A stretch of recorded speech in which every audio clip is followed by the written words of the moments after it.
Naitwa Mahewa Mowo, ni mratibu wa kituo cha Manyoni Orphan Sponsorship Association MOSA. Tunashukuru kwa msaada huu au sadaka hii mliotufikishia mahali hapa. Mngeweza kuwawaza mahali pengine, lakini kwa neema ya Mungu mmetukumbuka. Tunashukuru sana. Hamna kidogo kwetu.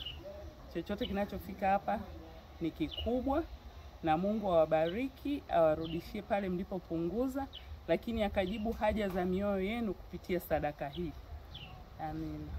Unatoa wito gani kwa wadau wengine kama ilivyofanya leo hii Teammate? Wito wangu na waomba pale unapojaliwa utoe kwa wahitaji. Tunaamini hatulingani hali kwa sababu tuna sababu tofauti. Tunaomba wale watakaojaliwa waweze kuwafikia wahitaji kwa kiasi chochote, kwa kitu chochote, kwa sababu mahitaji. Mr. Mkoba ni katibu wa Teammate FC au Sports Club. Sisi ndio wana michezo lakini ni watumishi pia.